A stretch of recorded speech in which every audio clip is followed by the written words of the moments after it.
Assalamualaikum warahmatullahi wabarakatuh. Perkenalkan, nama saya Rahmat Panji Nur Hidayat dengan NIM 2102102104143. Sistem penegakan hukum.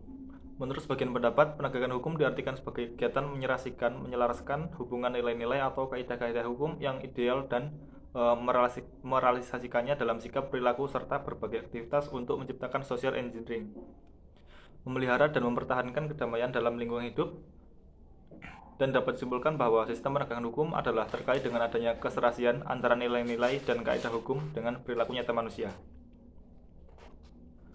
Secara teori, ilmu hukum umumnya dibedakan menjadi tiga macam pemberlakuan kaidah tersebut. Yang pertama, pemberlakuan hukum secara yuridis. Yang kedua, pemberlakuan hukum secara sosiologis. Dan yang ketiga, pemberlakunya hukum secara filosofis. Pemberlakuan hukum yang pertama diartikan sebagai kaidah hukum menunjukkan keseharusan antara suatu kondisi dan akibatnya dengan ketentuan hukum yang sudah ditetapkan secara yuridis formal. Yang kedua yaitu berlakunya hukum secara sosiologis. Dalam hal ini ada dua teori yang menyatakan hal tersebut. Pertama, teori kekuasaan yang menyatakan hukum berlaku secara sosiologis apabila dipaksakan berlakunya oleh penguasa, terlepas dari diterima ataupun tidak oleh warga masyarakat. Lalu yang kedua yaitu teori pengakuan bahwa berlakunya hukum didasarkan pada penerimaan atau pengakuan oleh mereka kepada siapa suatu ketentuan hukum diberlakukan. Atau juga dapat diartikan hukum mempunyai kekuatan berlaku sosiologis apabila diterima dan diakui oleh masyarakat.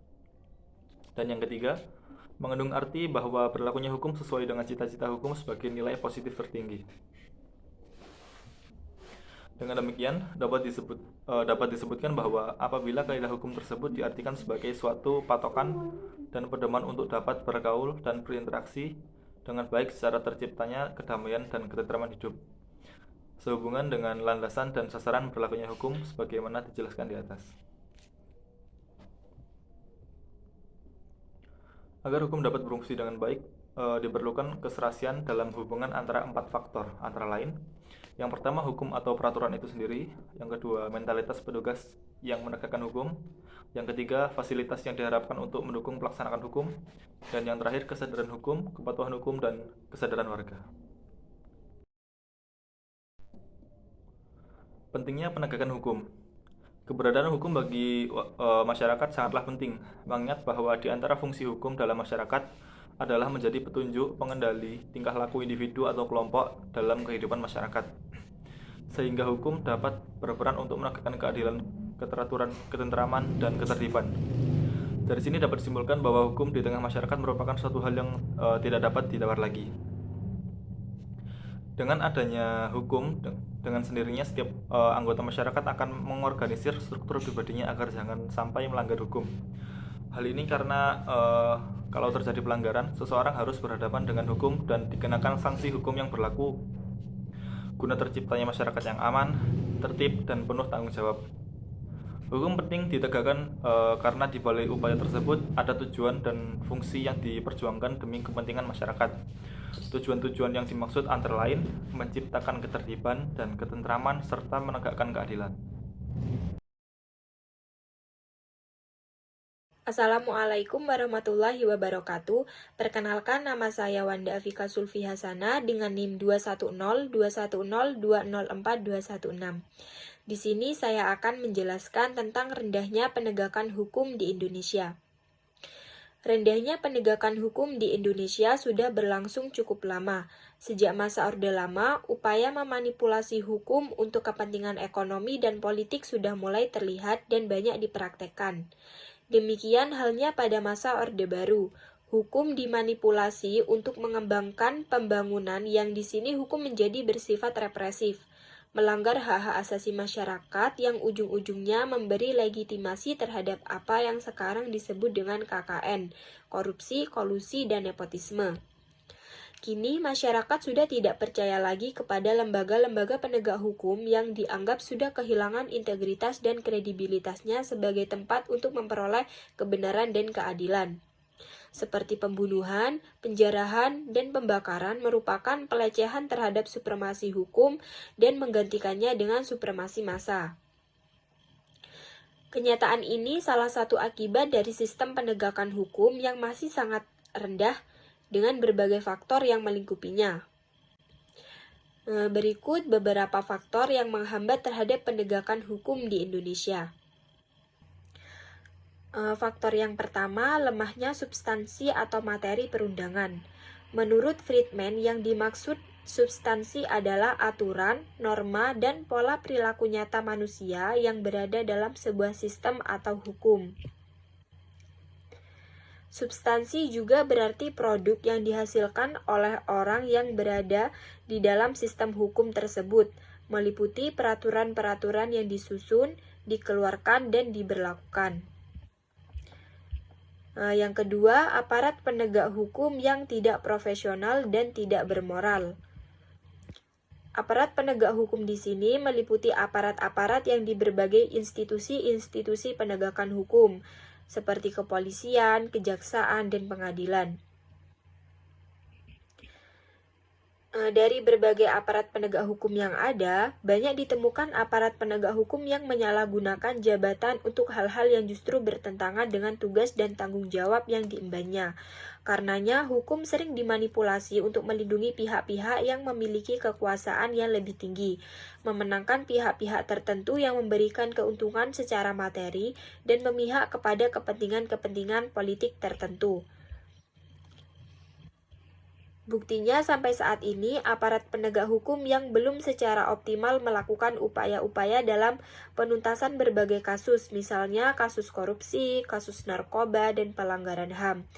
Indonesia menurut berbagai penelitian termasuk salah satu negara terkorup di dunia. Namun dalam penegakan hukum terhadap mereka yang terlibat dalam kasus korupsi masih sangat lemah. Indikasinya adalah masih sangat sedikitnya para koruptor yang mendapat imbalan atau ditahan sesuai dengan perbuatan korupsi yang dilakukannya. Yang ketiga, sistem prinsip peradilan yang belum terlaksana secara baik. Dari aspek sistem lembaga peradilan yang ada, secara umum lembaga peradilan di Indonesia kurang memenuhi prinsip-prinsip peradilan, yaitu cepat, sederhana, dan biaya ringan, sehingga timbulnya perilaku masyarakat yang melecehkan peradilan dan wibawa hukum. Yang keempat, masih rendahnya partisipasi dan kesadaran hukum masyarakat. Masyarakat sebagai basis tumbuhnya kesadaran hukum harus senantiasa berupaya untuk menegakkan hukum dan keadilan. Misalnya, memiliki keberanian untuk mengoreksi langkah-langkah aparat penegak hukum maupun buatan hukum yang dipandang telah keluar dari koridor keadilan dan kebenaran. Akan tetapi harus diakui, masyarakat Indonesia masih memiliki tingkat kesadaran yang rendah. Hal ini muncul sebagai implikasi dari rendahnya tingkat kepercayaan masyarakat terhadap pemerintah dan penegakan hukum. Selanjutnya, saya akan menjelaskan tentang upaya penegakan hukum di Indonesia. Secara universal, salah satu upaya untuk dapat keluar dari keterpurukan hukum dan menegakkan supremasi hukum adalah dengan mengorientasikan pandangan dan membebaskan diri dari positivisme hukum itu sendiri. Efektif atau tidaknya suatu ketentuan hukum tidak hanya tergantung pada unsur substansi hukumnya saja, tetapi juga ditentukan oleh dua unsur sistem hukum lainnya, yakni unsur struktur hukum dan kultur hukum. Struktur hukum mencakup institusi-institusi dan aparat penegak hukum, sedangkan kultur hukum meliputi opini-opini, kebiasaan-kebiasaan, cara berpikir dan bertindak baik aparat hukum maupun warga masyarakat. Terkait dengan struktur hukum, maka diperlukan suatu institusi yang efektif dan efisien dalam proses penetapan suatu perkara hukum. Ketaatan dan kesadaran hukum masyarakat sangat penting, mengingat lembaga hukum atau peradilan adalah tempat untuk menyelesaikan persoalan-persoalan hukum agar tidak berkembang menjadi konflik yang membahayakan keamanan dan ketertiban masyarakat.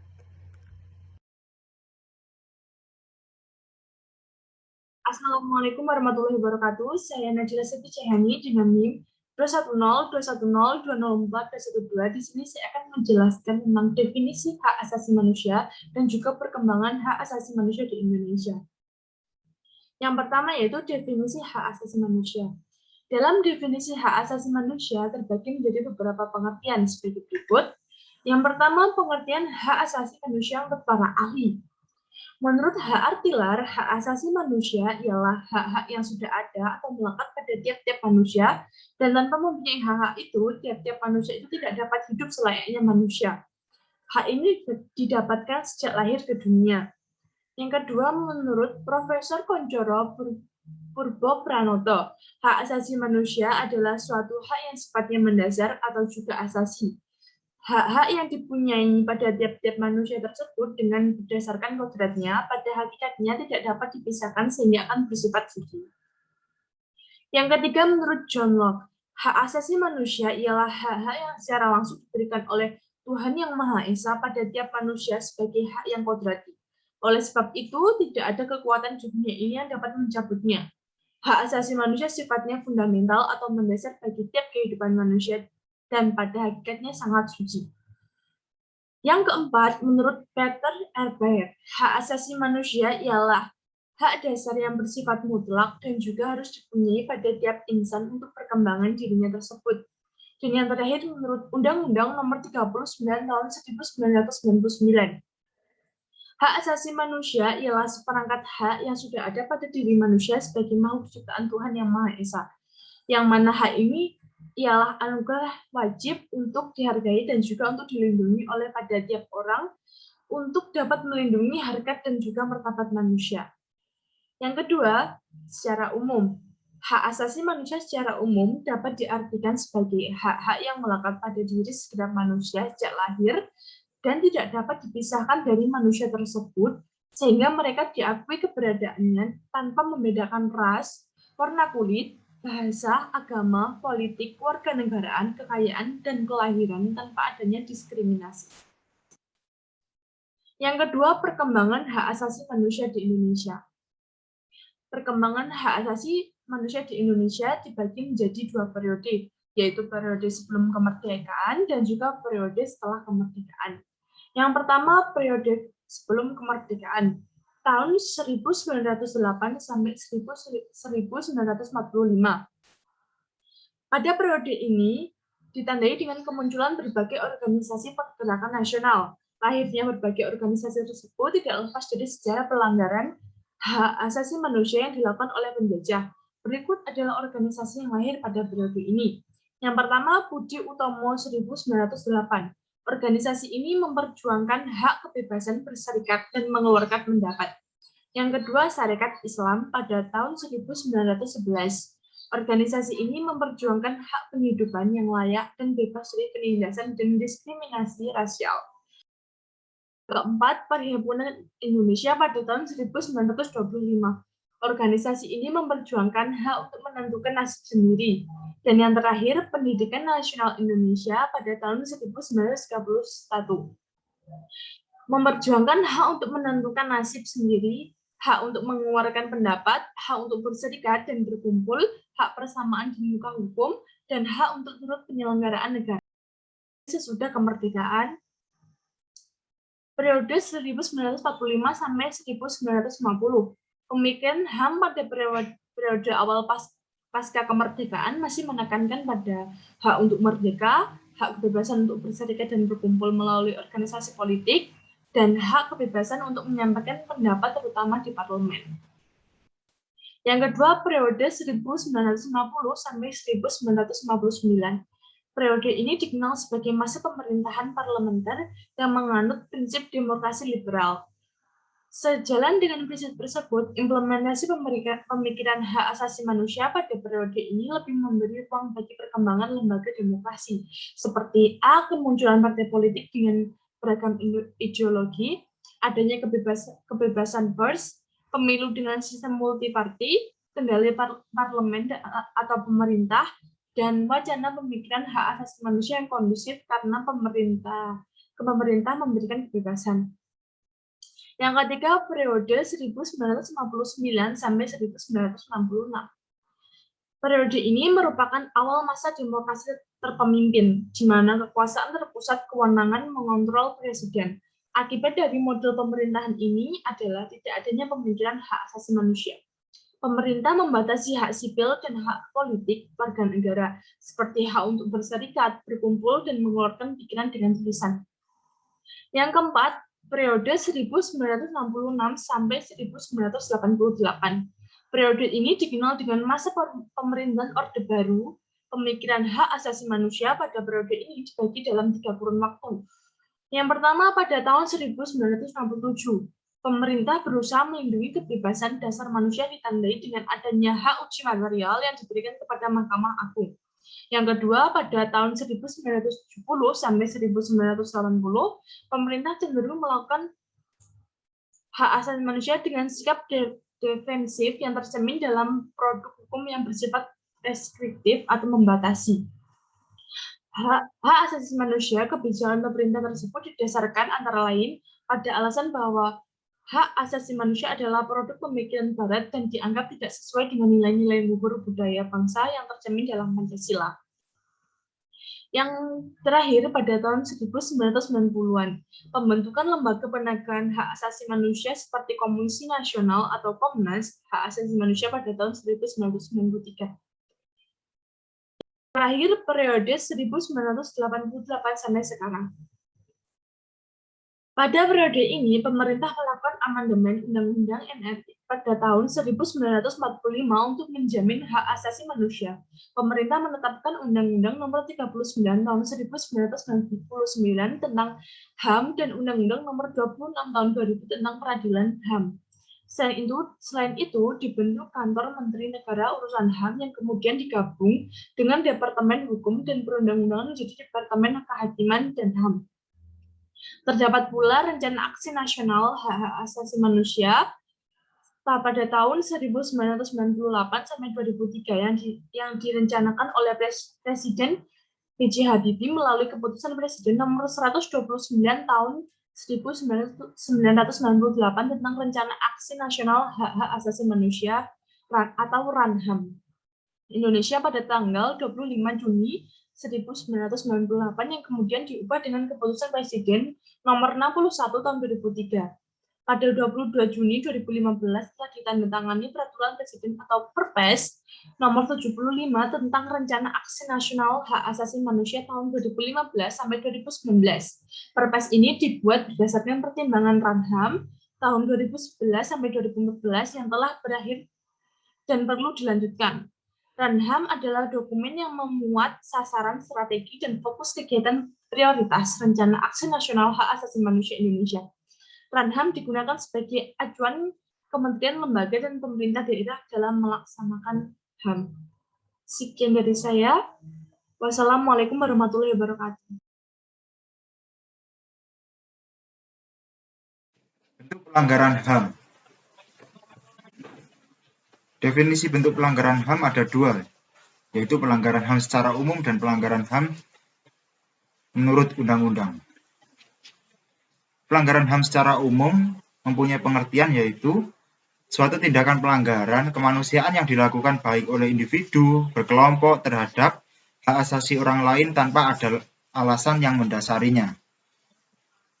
Dan yang pelanggaran HAM menurut undang-undang yaitu menurut Undang-Undang Republik Indonesia Nomor 26 Tahun 2000, pelanggaran HAM yaitu yakni setiap perbuatan individu atau kelompok termasuk aparat negara yang baik disengaja atau tidak disengaja ataupun kelalaian yang secara hukum mengurangi, menghalangi, membatasi, dan mencabut HAM seseorang atau kelompok yang dijamin oleh undang-undang ini dan tidak dapat atau dikhawatirkan tidak bisa memperoleh penyelesaian hukum yang berlaku.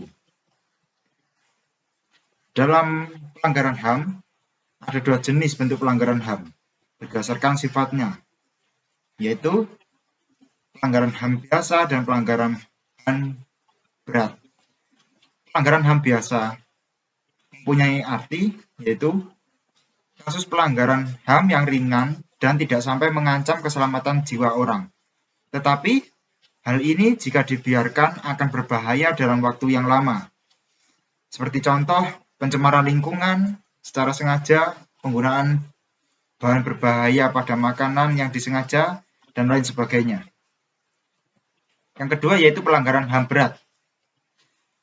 Pelanggaran HAM berat mempunyai definisi, yaitu pelanggaran HAM yang bersifat berbahaya dan mengancam nyawa manusia. Contohnya pembunuhan, perampokan, penganiayaan, perbudakan, dan penyanderaan.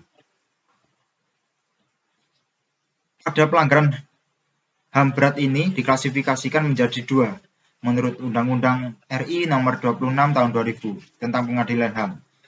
Pelanggaran HAM berat yaitu kejahatan genosida atau genocide.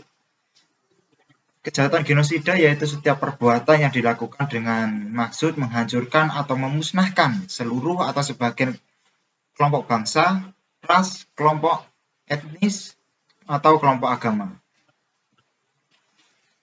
Yang kedua yaitu kejahatan kemanusiaan. Kejahatan kemanusiaan yaitu perbuatan yang dilakukan sebagai bagian dari serangan yang meluas atau sistematik. Serangan ini juga ditujukan secara langsung terhadap penduduk sipil. Dalam pelanggaran kejahatan kemanusiaan ini meliputi beberapa contoh, yaitu pembunuhan, yakni tindakan yang dilakukan dengan maksud menghilangkan kesempatan hidup orang lain atau nyawa, baik dilakukan secara spontan maupun secara terencana. Yang kedua ada pemusnahan, yakni segenap tindakan yang dilakukan dengan sengaja sekiranya menyangkut hidup mati seseorang. Yang ketiga ada perbudakan, yakni segenap tindakan yang dilakukan dengan cara mengeksploitasi tenaga orang lain dengan paksaan dan terang-terangan. Pengusiran, yakni tindakan pemindahan secara paksa dan di luar ketentuan hukum, dilakukan terhadap orang-orang yang bermukim di suatu tempat yang telah sah menjadi tempat tinggalnya. Kemudian ada penyiksaan, yakni tindakan yang secara sengaja menimbulkan penderitaan baik fisik maupun psikis terhadap diri orang lain. Kemudian ada pemerkosaan dan perbudakan generatif, yakni tindakan melakukan hubungan seksual dengan orang lain di bawah ancaman dan paksaan. Kemudian ada juga kejahatan apartheid, yakni tindakan kejahatan yang dilakukan berdasarkan perbedaan warna kulit. Dan ada juga penghilangan orang secara paksa, yaitu tindakan yang dilakukan dengan sengaja berupa penculikan target, lalu membuangnya ke suatu tempat yang sulit dilacak keberadaannya. Kemudian ada perampasan kemerdekaan dan hak milik, yakni tindakan yang dilakukan dengan cara menghambat kebebasan orang lain dalam hal-hal yang dibenarkan oleh hukum, serta tidak mengakui adanya hak milik yang melekat pada diri tiap-tiap orang. Berikut ada contoh kasus pelanggaran HAM yang pernah terjadi di Indonesia. Yang pertama ada kerusuhan Tanjung Priok. Kejadian ini terjadi pada 12 September tahun 1984. Latar belakangnya terjadinya kerusuhan ini adalah sikap pemerintah Orde Baru yang represif. Di Musola As-Saadah yang terletak di jantung Tanjung Priok, diadakan ceramah-ceramah yang mengkritisi kebijakan-kebijakan pemerintah Orde Baru. Terjadilah konflik antara jemaah dan pasukan keamanan yang berujung pada penahanan. Saat para demonstran bergerak menuju kantor Polsek dan Koramil setempat, mereka sudah dikepung oleh aparat bersenjata. Dalam aksi ini, 24 orang dilaporkan tewas. Yang kedua, penculikan aktivis pada tahun 1997 sampai 1998. Peristiwa ini terjadi pada masa Orde Baru. Terjadi aksi penculikan aktivis selama kurun waktu 1997 sampai 1998. Dalam periode tersebut terjadi kasus penculikan dan penghilangan paksa 23 orang penduduk sipil. Yang ketiga ada penembakan mahasiswa Universitas Trisakti. Saat gelombang demonstrasi yang menuntut Soeharto mundur pecah di segala penjuru tanah air, terjadi penembakan pada tanggal 12 Mei 1998 terhadap mahasiswa yang sedang menyalurkan aspirasinya. Kejadian ini menewaskan 4 mahasiswa Universitas Trisakti Jakarta dan menyebabkan puluhan orang mengalami luka-luka.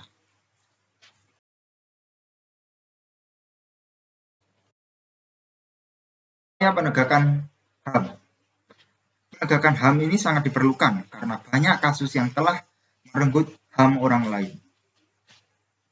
Berikut upaya penegakan HAM di Indonesia. Yang pertama, penegakan melalui undang-undang. Undang-undang merupakan suatu pedoman bagi negara untuk melaksanakan kehidupan bermasyarakat dan bernegara di Indonesia. Berikut undang-undang yang berkaitan tentang upaya penegakan HAM. Yang pertama ada Undang-Undang Nomor 1 Tahun 1974.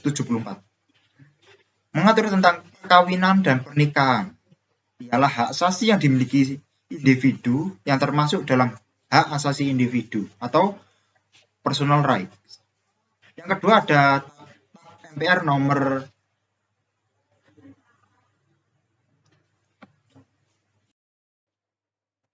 MPR nomor 17 tahun 1998. Ketetapan MPR berasal dari Majelis Permusyawaratan Rakyat yang sesuai dengan tugas dan fungsinya. Ada beberapa hak dalam TAP MPR ini, yaitu hak untuk hidup, hak untuk berkeluarga, hak untuk melakukan pengembangan diri, hak untuk mendapatkan keadilan, hak untuk mendapatkan kemerdekaan, hak untuk kebebasan informasi, hak atas rasa aman, hak atas kesejahteraan. Dan yang ketiga ada Undang-Undang Nomor 39 Tahun 1999. Undang-undang ini membuat hak asasi manusia yang dimiliki setiap warga negara tanpa terkecuali. Adapun Undang-Undang Nomor 39 Tahun 1999 ini penyempurnaan dari TAP MPR Nomor 17 Tahun 1998 yang menambahkan cakupan yaitu hak untuk berperan serta dalam sistem pemerintahan, hak perempuan, dan hak anak. Yang keempat ada Undang-Undang Nomor 23 Tahun 2004. Undang-undang ini memuat tentang penghapusan kekerasan dalam rumah tangga.